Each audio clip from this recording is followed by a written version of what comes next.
something has happened at the front. On the Zaporizhzhia front, the enemy has a new tactic. Putin is sending foreigners into battle, and this time, not Koreans. The variety of Kremlin mercenaries is astonishing. On this side, our forces are already waiting for the suicide squads. They operate at night, but their precise strikes create blazes of unprecedented scale. The occupiers are in shock. There's simply nowhere to hide. Night predators hunt them down everywhere. One bomber and 4 targets are gone at once. We'll tell you in just a moment what this weapon is, what it looks like, and what else has been prepared for the enemy. It's about to be night ops. Turn off the camera. Open the windows. Listening carefully to your surroundings and peering into the darkness is the first requirement on the way to the positions of the 65th Mechanized south of Orikhiv, and the #1 survival rule near the line of contact when you're not underground. Something's buzzing. Something's buzzing. Alright, back up. We won't get too loud. Without the detector that picks up the approach of any drone, Seaver, the navigator and commander of the heavy bomber crew, admits they don't take a single step above ground anymore. So without a detector you don't go above ground at all. Is that right? Sometimes we go out, damn, and see something coming up somewhere. Back up. But their job is such that they have to go out many times every night. Can you say how many sorties you've done in total? At least a couple hundred for sure. Did you take the detector? Yeah, I took it. Let's go. Look, it's coming this way. It passed, didn't it? Yes, it certainly did pass. I understand completely. I have received the information and it's clear. And that's it. If you detect the enemy, take action to engage. Over. Basically, their job is to engage the enemy.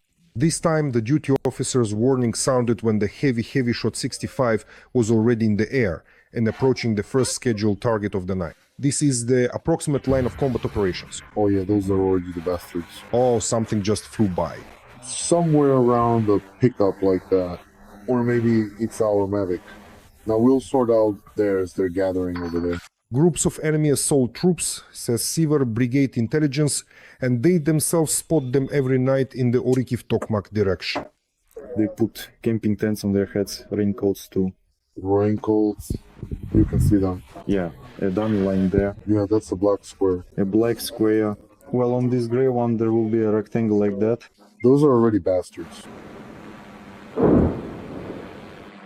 Usually every night we detected groups and destroyed them. From time to time, enemy vehicles or armored vehicles try to break through to the front line here. So far, with the same result every time, assures Ignis, the pilot of the 65th Heavy Shot. Our FPV drone operators, just the other day I saw them burning up a tank. It was moving and they hit it right in the box. Come here. Then the mortar started working on it. As soon as it got a good hit, it was finished off. We watched it all. They're not actually using camouflage at all. It's just vehicles and they're pushing them along. Recently, foreigners have started appearing again in the defense zone of the Veliki Ilu Brigade, wearing Russian-style uniforms. Practically 98% of them are foreigners. There are a lot of Chinese, Yemenis, Indians, and many Arabs. In short, it seems that they also have a shortage of people willing to go on assaults. Captured enemy infantrymen said, according to the head of the communications department of the 65th Mechanized Brigade, that the Muscovite unit, made up mostly of foreigners, had been prepared for a long time specifically for assaults in the Zaporizhzhia direction. One of them said that they had been trained for 5 months specifically for assault operations and specifically for the Zaporizhzhia direction.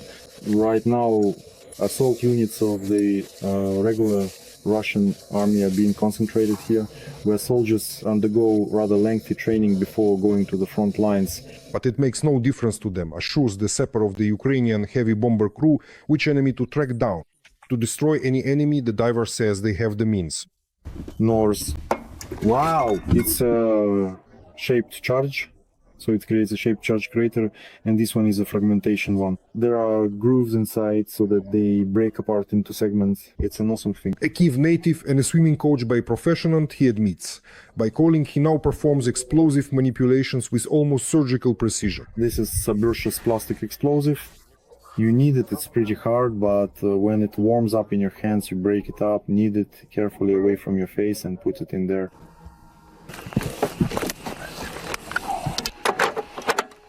First time it works so well.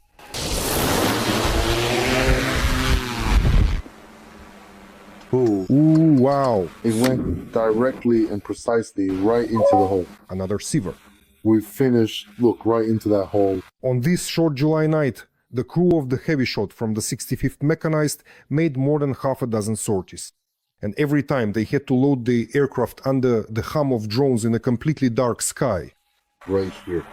It's going. It's definitely going. It truly is, and it's happening now. Ooh. Oh, wow. You're welcome. Well, if only the 120mm motor could hit like that. They have an error margin of 50 to 100 there. There's the path, it starts from here. That's where we drop the Moashka. I don't think they'll be living there anymore. Yeah. You were still thinking about it? Yes. The result of the work, says Seaver, was definitely worth both the effort and the risk today. Well, statistically, 5 mine assault sorties, 5 of your successful combat sorties have been completed. -1 assault group. From the Orekhiv-Tokmak section of the front in Zaporizhzhia, Alexander Motorny, Alexander Shiyan, and Vitaly Ovsyanikov, TSN 1+1, United News Marathon. In the Sumy region, Ukrainian forces have achieved success. However, in Pokrovsk, enemy saboteurs have become seriously active. Urgent evacuation. At a critical moment on the front line, they appeared the termites. Footage of their work is mesmerizing. They move forward despite a barrage of fire. Our operators, meanwhile, are already preparing revenge against the enemy. Drones sent directly into the shelters of Russian mercenaries. An explosion and all of Putin's servants' plans are ruined. The drone war is in full swing. What is it like, and what challenges does it pose? All this is covered in the following report. A Russian FPV drone is sitting on the road, waiting for its victim, a Ukrainian vehicle. Our soldiers call such traps by the Russian word "zhdun." Fortunately, the Ukrainian drone spotted the "zhdun." One drone destroys another.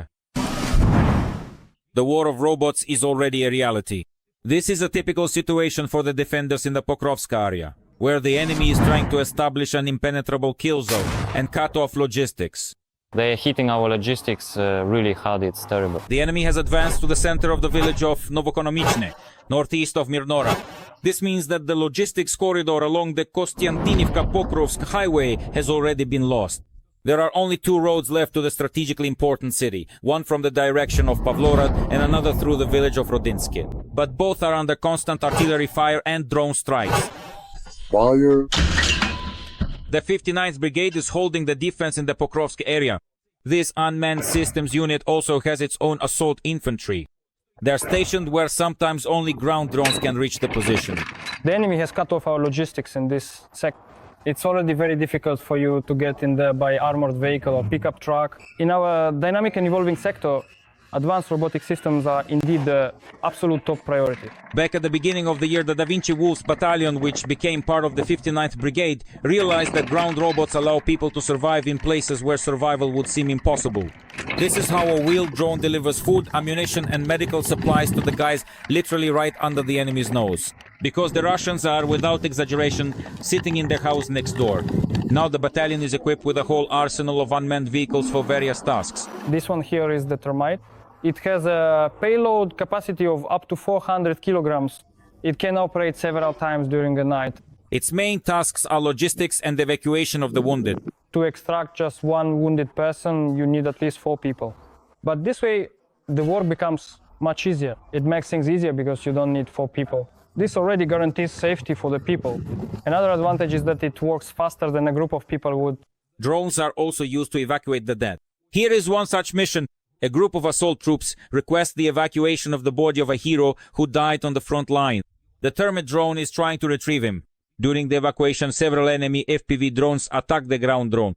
The robot withstands the hits. If the fallen soldier's comrades had tried to carry out his body, there would have been even more casualties. This guy, an NRC operator, had his own drone save his life during a logistics operation. You could say the termite bought my life. We came under, well, a Russian FPV drone attack. I see the FPV drone, well, it's flying straight at me, not at the termite, but at me. They're already shouting, "Run!" I hear the FPV drone stop before the tree line turn and fly toward the termite. The operator whose robot shielded him is only 21 years old. My advantage is UAVs and strike UGVs. Strike ground robotic systems here in the Pokrovsk area have stopped several assaults. At that moment, the enemy was carrying out assault actions, and in principle, they were successful. We were working against the enemy from a neighboring tree line. We were given the task to take down the enemy. During our, let's say, shift at this position, we killed 4 enemy assault troops. Specifically with the turret. We took out 2 people right away, pinned 2 more to the ground, and then hit them with FPV drones. And this is a kamikaze platform. It usually delivers an anti-tank mine one way. An experienced operator can easily drive a device like this into the enemy's shelter. Now watch this. And detonation. But such devices have not yet become a widespread weapon. The main task for ground-based unmanned systems is logistics. But hoping that, in conditions of manpower shortages, robots are holding the front line near Pokrovsk is wishful thinking. Let me be honest with you. At this stage, logistics is like a joint that's necessary for the front line. At the moment, it can't stop a section or somehow reinforce it. Here, near Pokrovsk, the war is changing very rapidly. Drones that were effective just yesterday suddenly lose their relevance today. This primarily concerns aerial drones, says the deputy commander of the 59th Brigade. For me, this tool works well, but for a neighboring unit, say 3 brigades up, this tool doesn't work there. Why is that? Technical conditions, radio frequencies were the enemy. For example, our situation. Certain frequencies are working. On another section of the front, they might not work. What to do is a critical question, especially when sometimes only drones can stop the enemy. The deputy brigade commander's solution is simple. Those who know their section of the front should be given the opportunity to purchase drones themselves. Decentralization means a military unit should have the right and funds to say we are ready to take responsibility for specific equipment. Moreover, the brigade command officer believes that this way there is a chance to reduce the unjustifiably high financial appetites of some manufacturers and therefore increase the number of drones. The 10th FPV? Yes. The 10th frame? This is... Well, yes, the frame is the same, just the 10th, a 10-kilometer spool on it. With one supply it costs 48-47 and with another 30. It's exactly the same thing. I don't even know what could justify artificially raising the price like that. What is it based on? Some kind of technical solution? No, they're identical. From a financial standpoint, it looks like profiteering during wartime. That is, people are making money and profiting from the war without actually thinking about the outcome, about victory, about the limitations of our resources. The defense of Pokrovsk shows that a turning point is coming in the war. In order to withstand it, we need to change quickly. Both those holding the front and those bringing up the ammunition. Andriy Tsaplienko, Alexei Osavchuk, Serhiy Perfilov, TSN Week, 1+1, Marathon, United News. The CAE saw self-propelled howitzer Thunderbolt in the hands of the Ukrainian armed forces. Powerful strikes from unexpected positions hit the occupiers without mercy. Russian generals are in a panic. Mercenaries are falling one after another. The rate of fire is shocking. It seems as if soon there will simply be no one left to fight. French artillery demonstrates precision, speed, and cold relentlessness. Why has the Kaiser become the enemy's nightmare at night? All this is coming up exclusively. The crews of the French Kaiser self-propelled guns from the 155th Separate Mechanized Brigade are going out on the hunt. Their prey is the Russians, who are endlessly assaulting the Pokrovsk direction. Like these ones here, for example. Come on, do you see? They're trying to get through the tank ditch right now. Look, there are 4 of them. Now fire will be delivered on the enemy moving along the tank ditch and trying to reach our positions. It is here, at the artillery battalion command post, that the enemy is spotted first. The occupiers are as clear as day on these cameras. They're trying to reach the industrial zone near the completely destroyed Shevchenko. But the Caesars have other plans. Gone! The camera went down. There it is. Do you see the explosion? Yes. That's your explosion. Keep adjusting fire over there. Give me one more. Adjust the aim again. Copy. The first 155mm shell fell a bit short. but it really scared the invaders. There's panic in the trench, the assault troops start to rush, they come out of cover, and gun. There, that's ours. For most of the Russian personnel, this assault turned out to be their last, says the artillery battalion commander with the call sign Apostol.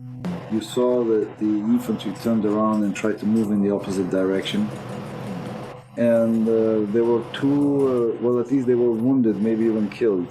The artilleryman says they witness a similar scene every day. The enemy assaults the same areas in small groups of 2 or 3 people, hoping either for luck or simply that we will run out of shells. Well, for them, their personnel are not any kind of problem.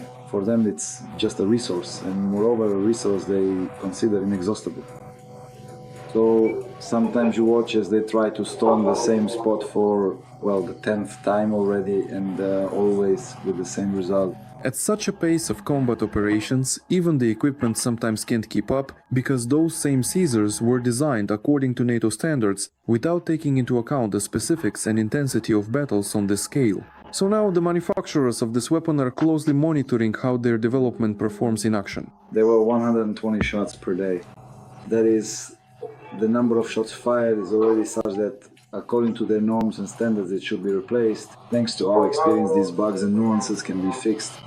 But overall, the gun is, of course, very, very effective, as practice shows. The view of the outskirts of Pokrovsk from a bird's eye perspective is depressing. Scorched earth, craters from constant bombardment, and villages leveled to the ground. This death is brought by the Russians, including from the sky. For example, this is what the air threat map looks like in the Pokrovsk area. These are all FPVs hunting for any moving target. So as not to waste the drone for nothing, because you basically can't get it back anymore. When it's charged or as heavy as possible, then in hunting mode it detonates Anything. Sometimes not even shying away from other types of assistance and so on. In a single day, just on this section of the front, the enemy can easily use more than 200 FPV drones. Artillerymen are forced to pay maximum attention to camouflage. Unfortunately, even that doesn't always save them. Well, when 15 FPV drones hit a single vehicle, not a single frame, not a single net, not a single EW system, again is likely to withstand it. That's exactly why the guys are currently facing a severe shortage of vehicles. Getting to the position is even more dangerous than the combat work itself. That's why the brigade has launched a very important fundraiser for vehicles for the defenders. You can support it too by using the QR code you see on the screen. Yehor Maklo, Dmytro Matvienko and Serhiy Marchenko. Fakti ICTV, United News. Every voice matters. Join our community, support independent journalism and help us bring you the truth from Ukraine. Become a member of Ukraine Today. Join us now.